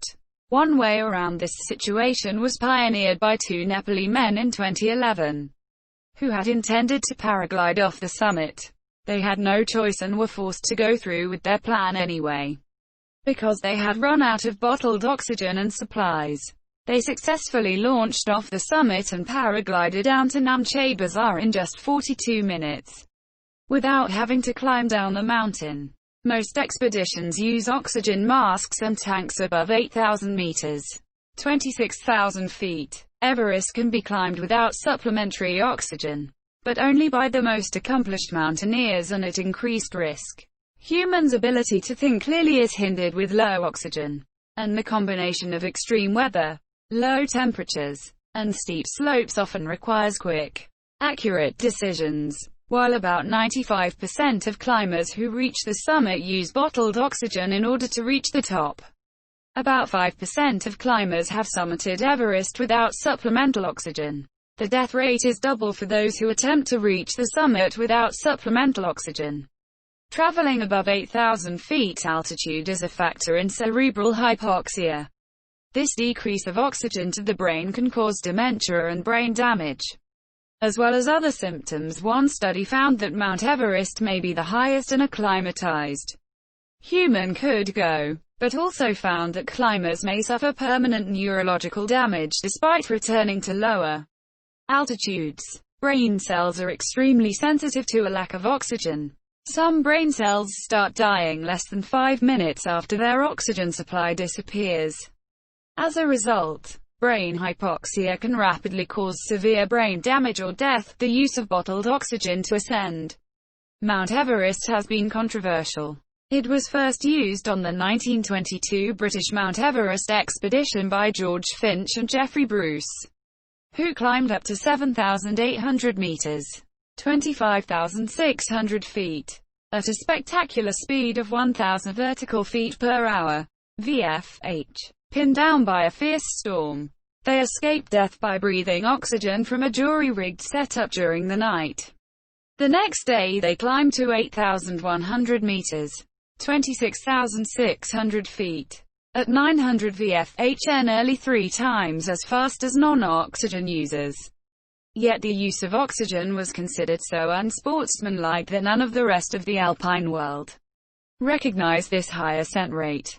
George Mallory described the use of such oxygen as unsportsmanlike, but he later concluded that it would be impossible for him to summit without it and consequently used it on his final attempt in 1924, when Tenzing and Hillary made the first successful summit in 1953. They also used open-circuit bottled oxygen sets, with the expedition's physiologist Griffith Pugh referring to the oxygen debate as a futile controversy, noting that oxygen greatly increases subjective appreciation of the surroundings, which after all is one of the chief reasons for climbing. For the next 25 years, bottled oxygen was considered standard for any successful summit. Although an acclimatized lowlander can survive for a time on the summit of Everest without supplemental oxygen, one is so close to the limit that even a modicum of excess exertion may impair brain function. Reinhold Messner was the first climber to break the bottled oxygen tradition, and in 1978, with Peter Habeler, made the first successful climb without it. In 1980, Messner summited the mountain solo, without supplemental oxygen or any porters or climbing partners, on the more difficult northwest route. Once the climbing community was satisfied that the mountain could be climbed without supplemental oxygen, many purists then took the next logical step of insisting that is how it should be climbed. 154. The aftermath of the 1996 disaster further intensified the debate. John Krakauer's Into Thin Air, 1997, expressed the author's personal criticisms of the use of bottled oxygen. Krakauer wrote that the use of bottled oxygen allowed otherwise unqualified climbers to attempt a summit, leading to dangerous situations and more deaths. The disaster was partially caused by the sheer number of climbers attempting to ascend, causing bottlenecks at the Hillary Step and delaying many climbers, most of whom summited after the usual 1400 turnaround time. He proposed banning bottled oxygen except for emergency cases, arguing that this would both decrease the growing pollution on Everest many bottles have accumulated on its slopes and keep marginally qualified climbers off the mountain. The 1996 disaster also introduced the issue of the guide's role in using bottled oxygen. Guide Anatoly Bukryev's decision not to use bottled oxygen was sharply criticized by John Krakauer. Bukryev's supporters, who include G. Weston D. Walt, who co-wrote the climb, state that using bottled oxygen gives a false sense of security. Krakauer and his supporters point out that, without bottled oxygen, Bukryev could not directly help his clients descend. They state that Bukryev said that he was going down with client Martin Adams, but just below the south summit. Bukryev determined that Adams was doing fine on the descent and so descended at a faster pace, leaving Adams behind. Adams states in the climb, "For me, it was business as usual. Anatoly's going by, and I had no problems with that." The low oxygen can cause a mental fog-like impairment of cognitive abilities described as delayed and lethargic thought process, clinically defined as bradycardia, even after returning to lower altitudes.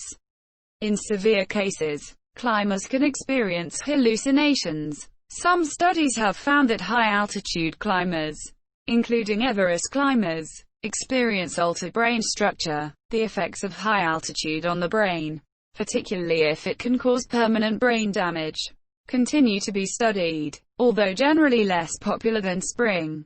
Mount Everest has also been climbed in the autumn, also called the post-monsoon season. For example, in 2010 Eric Larson and 5 Nepali guides summited Everest in the autumn for the first time in 10 years. The first mainland British ascent of Mount Everest, Hillary, was from New Zealand, which was also the first ascent via a face rather than a ridge. Was the autumn 1975 Southwest Face expedition led by Chris Bonington. The autumn season, when the monsoon ends, is regarded as more dangerous because there is typically a lot of new snow which can be unstable. However, this increased snow can make it more popular with certain winter sports like skiing and snowboarding.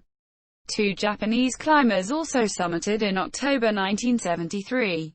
Chris Chandler and Bob Cormack summited Everest in October 1976 as part of the American bicentennial Everest expedition that year. The first Americans to make an autumn ascent of Mount Everest according to the Los Angeles Times.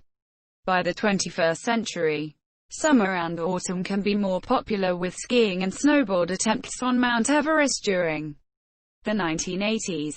Climbing in autumn was actually more popular than in spring.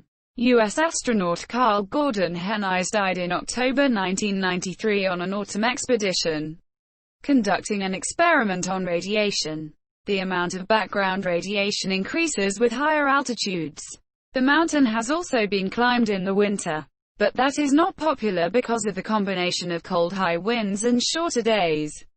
By January the peak is typically battered by 170 miles per hour, 270 kilometers per hour winds, and the average temperature of the summit is around 33 F. By the end of the 2010 climbing season, there had been 5,104 ascents to the summit by about 3,142 individuals. Some notable firsts by climbers include: summiting Everest with disabilities such as amputations and diseases has become popular in the 21st century, with stories like that of Sudarshan Gautam, a man with no arms who made it to the top in 2013. A teenager with Down syndrome made it to base camp, which has become a substitute for more extreme record breaking because it carries many of the same thrills, including the trip to the Himalayas and rustic scenery. Danger lurks even at base camp though, which was the site where dozens were killed in the 2015 Mount Everest avalanches. Others that have climbed Everest with amputations include Mark Inglis, no legs; Paul Hockey, one arm only; and Arunima Sinha, one leg only. Aviation. Lucy, Lady Houston, a British millionaire former showgirl, funded the Houston-Everest flight of 1933. A formation of airplanes led by the Marquis of Clydesdale flew over the summit in an effort to photograph the unknown terrain. On the 26th of September 1988, having climbed the mountain via the southeast ridge, Jean-Marc Boivin made the first paraglider descent of Everest, in the process creating the record for the fastest descent of the mountain and the highest paraglider flight. Boivin said, "I was tired when I reached the top because I had broken much of the trail, and to run at this altitude was quite hard." Boivin ran 18 meters, 60 feet, from below the summit on 40-degree slopes to launch his paraglider, reaching Camp 2 at 5,900 meters, 19,400 feet, in 12 minutes. Some sources say 11 minutes. Boivin would not repeat this feat, as he was killed 2 years later in 1990, base jumping off Venezuela's Angel Falls. In 1991, 4 men in 2 balloons achieved the first hot air balloon flight over Mount Everest. In one balloon was Andy Elson and Eric Jones, cameraman, and in the other balloon Chris Dewhurst and Leo Dickinson, cameraman. Dickinson went on to write a book about the adventure called Ballooning Over Everest. The hot air balloons were modified to function at up to 40,000 feet altitude. Reinhold Messner called one of Dickinson's panoramic views of Everest, captured on the now discontinued Kodak Kodachrome film, the best snap on Earth. According to UK newspaper The Telegraph, Dewhurst has offered to take passengers on a repeat of this feat for $2.6 million United States dollars per passenger. In May 2005, pilot Didier Delsalle of France landed a Eurocopter AS-350B3 helicopter on the summit of Mount Everest. He needed to land for 2 minutes to set the Fédération Aéronautique Internationale (FAI) official record, but he stayed for about 4 minutes. Twice. In this type of landing the rotors stay engaged, which avoids relying on the snow to fully support the aircraft. The flight set rotorcraft world records for highest of both landing and takeoff. Some press reports suggested that the report of the summit landing was a misunderstanding of a South Col landing, but he had also landed on South Col 2 days earlier. With this landing and the Everest records confirmed by the FAI, Delsalle also rescued 2 Japanese climbers at 4,882 meters, 16,000 feet. While he was there, one climber noted that the new record meant a better chance of rescue. In 2011, 2 Nepali paraglided from the Everest summit to Namche Bazaar in 42 minutes. They had run out of oxygen and supplies, so it was a very fast way off the mountain. The duo won National Geographic Adventurers of the Year for 2012 for their exploits. After the paraglide, they kayaked the Indian Ocean, and they had made it to the Bay of Bengal by the end of June 2011. One had never climbed, and one had never paraglided, but together they accomplished a groundbreaking feat. By 2013, footage of the flight was shown on the television news program Nightline. In 2014, a team financed and led by mountaineer Wang Jing used a helicopter to fly from South Base Camp to Camp 2 to avoid the Khumbu icefall, and then climb to the Everest summit. This climb immediately sparked outrage and controversy in much of the mountaineering world over the legitimacy and propriety of her climb. Nepal ended up investigating Wang, who initially denied the claim that she had flown to Camp 2, admitting only that some support crew were flown to that higher camp over the Khumbu icefall. In August 2014, however, she stated that she had flown to Camp 2 because the icefall was impassable. "If you don't fly to Camp 2, you just go home," she said in an interview. In that same interview, she also insisted that she had never tried to hide this fact. Her team had had to use the south side because the Chinese had denied them a permit to climb. Ultimately, the Chinese refusal may have been beneficial to Nepalese interests, allowing the government to showcase improved local hospitals and provided the opportunity for a new hybrid aviation, mountaineering style, triggering discussions about helicopter use in the mountaineering world. National Geographic noted that a village festooned Wang with honors after she donated $30,000 to the town's hospital. Wang won the International Mountaineer of the Year award from the Nepal government in June 2014. In 2016, the increased use of helicopters was noted for increased efficiency and for hauling material over the deadly Khumbu icefall. In particular, it was noted that flights saved icefall porters 80 trips but still increased commercial activity at Everest after many Nepalese died in the icefall in 2014. The government had wanted helicopters to handle more transportation to Camp 1, but this was not possible because of the 2015 deaths and earthquake closing the mountain. So this was then implemented in 2016. Helicopters did prove instrumental in rescuing many people in 2015 though.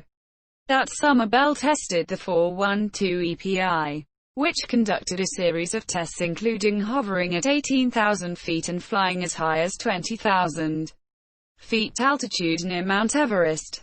Financial cost of guided climbs. Climbing Mount Everest can be a relatively expensive undertaking for climbers. Climbing gear required to reach the summit may cost in excess of $8,000, and most climbers also use bottled oxygen, which adds around $3,000.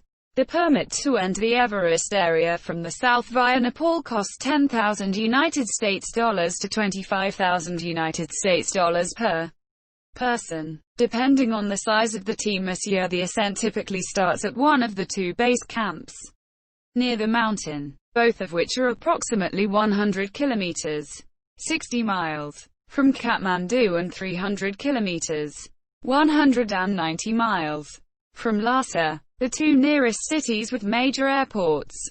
Transferring one's equipment from the airport to the base camp may add as much as $2,000. Going with a celebrity guide, usually a well-known mountaineer typically with decades of climbing experience and perhaps several Everest summits, can cost over $100,000 as of 2015. On the other hand, a limited support service, offering only some meals at base camp and bureaucratic overhead like a permit, can cost as little as $7,000 as of 2007.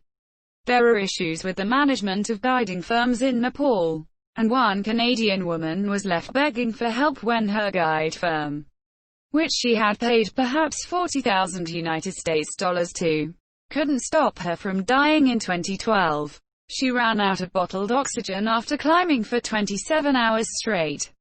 Despite decades of concern over inexperienced climbers, neither she nor the guide firm had summited Everest before. The Tibetan-Chinese side has been described as out of control due to reports of thefts and threats. By 2015, Nepal was considering to require that climbers have some experience and wanted to make the mountain safer, and especially increase revenue. One barrier to this is that low-budget firms make money not taking inexperienced climbers to the summit. Those turned away by Western firms can often find another firm willing to take them for a price that they return home soon after arriving after base camp, or partway up the mountain. Whereas a Western firm will convince those they deem incapable to turn back. Other firms simply give people the freedom to choose. Commercial climbing. According to John Krakauer, the era of commercialization of Everest started in 1985, when the summit was reached by a guided expedition led by David Breashears that included Richard Bass, a wealthy 55-year-old businessman and an amateur mountain climber with only 4 years of climbing experience. By the early 1990s, several companies were offering guided tours to the mountain. Rob Hall, one of the mountaineers who died in the 1996 disaster, had successfully guided 39 clients to the summit before that incident. 24.42. By 2016, most guiding services cost between $35 United States dollars to $000. However, the services offered vary widely and it is buyer beware when doing deals in Nepal, one of the poorest and least developed countries in the world. Tourism is about 4% of Nepal's economy. But Everest is special in that an Everest porter can make nearly double the nation's average wage, in a region in which other sources of income are lacking. Beyond this point, costs may vary widely. It is technically possible to reach the summit with minimal additional expenses. And there are budget travel agencies which offer logistical support for such trips. However, this is considered difficult and dangerous. Many climbers hire full-service guide companies, which provide a wide spectrum of services, including acquisition of permits, transportation to, from base camp, food, tents, fixed ropes, medical assistance while on the mountain, an experienced mountaineer guide, and even personal porters to carry one's backpack and cook one's meals. The cost of such a guide service may range from $40 United States dollars ($0.0080 per person. Since most equipment is moved by Sherpas, clients of full-service guide companies can often keep their backpack weights under 10 kilograms, 22 pounds, or hire a Sherpa to carry their backpack for them. By contrast, climbers attempting less commercialized peaks, like Denali, are often expected to carry backpacks over 30 kilograms, 66 pounds, and, occasionally, to tow a sled with 35 kilograms, 77 pounds, of gear and food. The degree of commercialization of Mount Everest is a frequent subject of criticize. Monsieur Jamling Tenzing Norgay, the son of Tenzing Norgay, said in a 2003 interview that his late father would have been shocked to discover that rich thrill-seekers with no climbing experience were now routinely reaching the summit. You still have to climb this mountain yourself with your feet. But the spirit of adventure is not there anymore. It is lost. There are people going up there who have no idea how to put on crampons. They are climbing because they have paid someone $65,000. It is very selfish. It endangers the lives of others. Reinhold Messner concurred in 2004. You could die in each climb and that meant you were responsible for yourself. We were real mountaineers, careful, aware and even afraid. By climbing mountains we were not learning how big we were. We were finding out how breakable, how weak and how full of fear we are. You can only get this if you expose yourself to high danger. I have always said that a mountain without danger is not a mountain. High-altitude alpinism has become tourism and show. These commercial trips to Everest, they are still dangerous. But the guides and organizers tell clients, don't worry, it's all organized. The route is prepared by hundreds of Sherpas. Extra oxygen is available in all camps. Right up to the summit. People will cook for you and lay out your beds. Clients feel safe and don't care about the risks. However, not all opinions on the subject among prominent mountaineers are strictly negative. For example, Edmund Hillary, who went on record saying that he has not liked the commercialization of mountaineering, particularly of Mount Everest, and claimed that having people pay $65,000 and then be led up their mountain by a couple of experienced guides isn't really mountaineering at all. Nevertheless, noted that he was pleased by the changes brought to Everest area by Westerners. I don't have any regrets because I worked very hard indeed to improve the condition for the local people. When we first went in there, they didn't have any schools. They didn't have any medical facilities. All over the years we have established 27 schools. We have 2 hospitals and a dozen medical clinics, and then we've built bridges over wild mountain rivers and put in freshwater pipelines, so in cooperation with the Sherpas we've done a lot to benefit the Monsieur. One of the early guided summiters, Richard Bass, of Seven Summits fame, responded in an interview about Everest climbers and what it took to survive there. Climbers should have high-altitude experience before they attempt the really big mountains.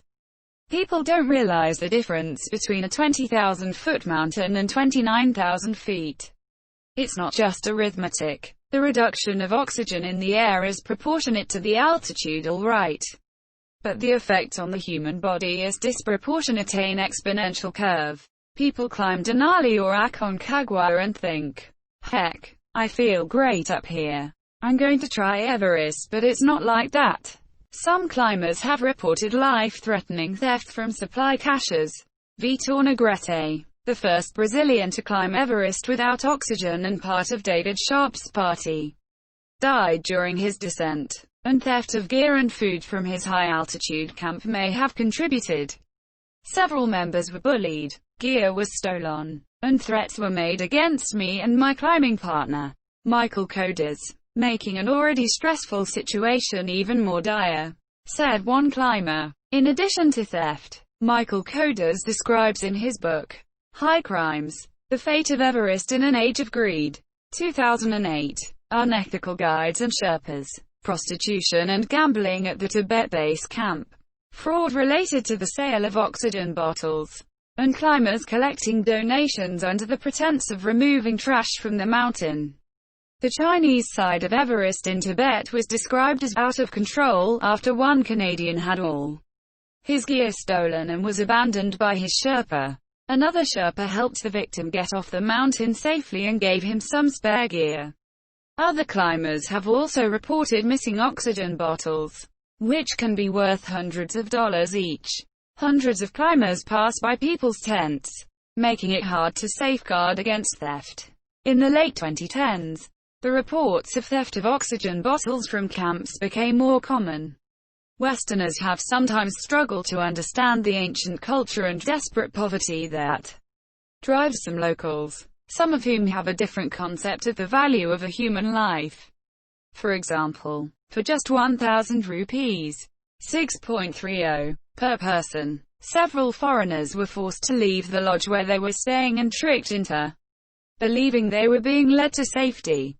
Instead, they were abandoned and died in the snowstorm this year. 2014 Sherpa strike. On the 18th of April 2014, in one of the worst disasters to ever hit the Everest climbing community up to that time, 16 Sherpas died in Nepal due to the avalanche that swept them off Mount Everest in response to the tragedy. Numerous Sherpa climbing guides walked off the job and most climbing companies pulled out. In respect for the Sherpa people mourning the loss, some still wanted to climb, but there was really too much controversy to continue that year. One of the issues that triggered the work action by Sherpas was unreasonable client demands during climbs. Extreme sports at Mount Everest. Mount Everest has been host to other winter sports and adventuring besides mountaineering, including snowboarding, skiing, paragliding, and base jumping. Yuichiro Miura became the first man to ski down Everest in the 1970s. He descended nearly 4,200 vertical feet from the South Col before falling with extreme injuries. Stefan Gatt and Marco Siffredi snowboarded Mount Everest in 2001. Other Everest skiers include Davo Karnia of Slovenia, who completed a top-to-south base camp descent in 2000. Hans Kamalandra of Italy in 1996 on the north side, and Kit Deloriers of the United States in 2006. In 2006, Swede Thomas Olsson and Norwegian Tormod Granheim skied together down the North Face. Olsson's anchor broke while they were rappelling down a cliff in the Norton-Kulwa at about 8,500 meters, resulting in his death from a 2.5-kilometer fall. Granheim skied down to Camp 3. Also, Marco Siffredi died in 2002 on his second snowboarding expedition. Various types of gliding descents have slowly become more popular, and they're noted for their rapid descents to lower camps. In 1986, Steve McKinney led an expedition to Mount Everest, during which he became the first person to fly a hang glider off the mountain. Frenchman Jean-Marc Boivin made the first paraglider descent of Everest in September 1988, descending in minutes from the southeast ridge to a lower camp. In 2011, two Nepalese made a gliding descent from the Everest summit down 5,000 meters, 16,400 feet, in 45 minutes. On the 5th of May 2013, the beverage company Red Bull sponsored Valery Rozov, who successfully base jumped off of the mountain while wearing a wingsuit, setting a record for world's highest base jump in the process. Everest and religion. The southern part of Mount Everest is regarded as one of several hidden valleys of refuge, designated by Padmasambhava, a 9th-century, lotus-born Buddhist saint. Near the base of the north side of Everest lies Rongbuk Monastery, which has been called the sacred threshold to Mount Everest, with the most dramatic views of the world. For Sherpas living on the slopes of Everest in their Khumbu region of Nepal, Rongbuk Monastery is an important pilgrimage site, accessed in a few days of travel across the Himalayas through Nangpala. Myolang Sangma, a Tibetan Buddhist goddess of inexhaustible giving, is believed to have lived at the top of Mountain Everest according to Sherpa Buddhist monks. Mountain Everest is Myolang Sangma's palace and playground, and all climbers are only partially welcome guests, having arrived without invitation. The Sherpa people also believe that Mount Everest and its flanks are blessed with spiritual energy, and one should show reverence when passing through this sacred landscape. Here, the karmic effects of one's actions are magnified, and impure thoughts are best avoided. Waste management. In 2015, the president of the Nepal Mountaineering Association warned that pollution, especially human waste, has reached critical levels. As much as 26,500 pounds of human excrement each season is left behind on the mountain. Human waste is strewn across the verges of the route to the summit, making the 4 sleeping areas on the route up Everest's south side minefields of human excrement. Climbers above base camp for the 62-year history of climbing on the mountain have most commonly either buried their excrement in holes they dug by hand in the snow, or slung it into crevasses, or simply defecated wherever convenient, often within meters of their tents. The only place where climbers can defecate without worrying about contaminating the mountain is base camp, at approximately 18,000 feet. Base camp sees the most activity of all camps on Everest because climbers acclimate and rest there. In the late 1990s, expeditions began using toilets that they fashioned from blue plastic 50-gallon barrels fitted with a toilet seat and enclosed. The problem of human waste is compounded by the presence of more anodyne waste, spent oxygen tanks, abandoned tents, empty cans and bottles. The Nepalese government now requires each climber to pack out 8 kilograms of waste when descending the mountain. In February 2019, due to the mounting waste problem, China closed the base camp on its side of Everest to visitors without climbing permits. Tourists are allowed to go as far as the Rongbuk Monastery. In April 2019, the Solakhumbu district's Khumbu Pasing Lamu rural municipality launched a campaign to collect nearly 10,000 kilograms of garbage from Everest. Climate. Mount Everest has a polar climate with all months averaging well below freezing. Note: in the table below, the temperature given is the average lowest temperature recorded in the month. So, in an average year, the lowest recorded July temperature will be -18 degrees Celsius, and the lowest recorded January temperature will be -36 degrees Celsius. Context and maps. Nearby peaks include Lhotse, 8,516 meters, 27,940 feet, Nuptse, 7,855 meters, 25,771 feet, and Changte, 7,582 meters, 24,870 feet, among others. Another nearby peak is Khumbutsar, and many of the highest mountains in the world are near Mount Everest on the southwest side. A major feature in the low areas is the Khumbu Icefall and Glacier, an obstacle to climbers on those routes but also to the base camps.